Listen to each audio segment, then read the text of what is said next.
Hey guys, Pro1701 here, and today we're going to be listing our least favorite stories, or what you think is the worst story from each season of 70s Classic Who. They aren't necessarily a bad story, just kind of the least interesting of the season. I'm skipping the 60s just because I need to see more of the 60s, especially Hartnell. I really need to see a lot more Hartnells. But even Troughton, some of the stories that would probably be my least favorite for a season, I haven't seen. Like I think the weakest from season 4 is probably Underwater Menace, but I haven't seen Underwater Menace. So I'll come back to the 60s at some point. But today we're going to talk about the 70s. Probably the greatest decade in all of Doctor Who. And starting with season 7, I'm going to say I think the worst one is Ambassadors of Death. It's just too long. That and the fact all of the other stories are phenomenal. I love Spearhead from Space. I love the Silurians, Doctor Who and the Silurians. And I love Inferno. Inferno is my favorite Pertwee story. It's just amazing. Ambassadors of Death isn't a bad story. It's just too long. That's the main thing it suffers for. Is it should have been a 4 or 5 parter. If you had done it as that, I think it would have worked a lot better. It plods along. It plods along. It puts me to sleep. I'm like, have they stopped V'ger yet? Where's the coffee? That's Ambassadors of Death. It's a good story. It's just not 7 episodes. It's too much. Season 8, I think the weakest is the Claws of Axos. It's the only story in that season I just really don't like. Even the Daemon. You guys, if you watch my channel, you know I'm not quite as enthused with the Daemons as a lot of people are. But I still like the Daemons. It's a good story. I just think it's a little overrated. But Claws of Axos I just actively don't like it.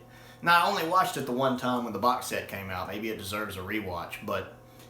And there's a couple things I like about it. Like, I like the little FBI-like character. I forget who he's from or whatever, the UK equivalent of that. The guy who's tracking the Master. I like him. He's pretty cool. But just the story I didn't really get into. And I didn't think it was realized well. Season 9. I had to say the Time Monster because I couldn't finish it. My sinuses are really up. I tried watching the Time Monster. I got through either the first episode or the first 2 episodes, I forget, and I couldn't finish it. Which I was watching a lot of Doctor Who at the time, a lot of that I hadn't seen. A friend of mine had BritBox, so we were kind of just going through it. And so that could have just been me hitting burnout and needing a break. Or it could have just been the Time Monster's not good. But the fact I couldn't finish it, it has to be the worst of the season thus far. For season 10, I'm going to say Planet of the Daleks, but it's not a bad story. It's just my least favorite of the season. Season 10 is a great season. It's my favorite Pertwee season. I think all of the stories are good to one degree or another. I love the 3 Doctors, probably my second favorite Pertwee story. I love Carnival of Monsters. It's a real gem that I think casual fans that mostly watch the modern series are going to miss over because it doesn't come up in conversation as much as some of like Caves and Genesis and stuff like that. But Carnival of Monsters is really, really good. And us, like, classic Who buffs, we know how good it is. Frontier in Space is really good. I love the Draconians. They're a great race. Planet of the Daleks is good. It's my least favorite Pertwee Dalek story. And I find it uninteresting. I like Death to the Daleks better. I love Day of the Daleks better. I even like Destiny of the Daleks better. It's not bad, it's just kind of bleh. And then Green Death, of course, is amazing. Season 11 I'm not going to rank just because I haven't seen enough of it. I've only seen Death to the Daleks and Planet of the Spiders, and I love both of those stories. So I'm not going to talk about that one now. As I see more of that, I may talk about that another time. Moving into the Tom Baker era with Season 12. This one's really tricky because I love Season 12. Season 12 is my favorite season in all of Doctor Who. I'm going to say the Sontaran Experiment, but it's still great. It really fills out its two parts really well. But it's just, I love everything in this season. I love Robot. I love The Ark in Space. I love Genesis of the Daleks. And I love Revenge of the Cybermen. And I really like Sontaran Experiment. So I guess just by default it has to be the one I mentioned. But it's still really good. Season 13, what is probably objectively the best season the show has ever had. Good luck, Flux. You got a lot to live up on your counterpart here. That is season 13 has a bar so high I don't think you could pole vault to it. It's just such a good season. I'd say the weakest is the android invasion, but that's mainly because it happens to be a good story that is just in a season that's filled with masterpieces. So whereas most seasons have, their ups and downs, this is a story that's good. I won't say great, but it is good. I like the android invasion. I don't love it, but I like it. That last rewatch of it was really good. But it's filled with masterpieces that are like up here. There is not another season in Doctor Who that is just this crammed with essential Doctor Who stories. You have Terror of the Zygons, which, if it's not a masterpiece, it's right there at it. Planet of Evil, which I consider a masterpiece. If there's any underrated stories in this season, it's this one. But it's still considered really good, which it is. It's another one that suffers from being in a season full of classics. But it's still really, really good. I love it.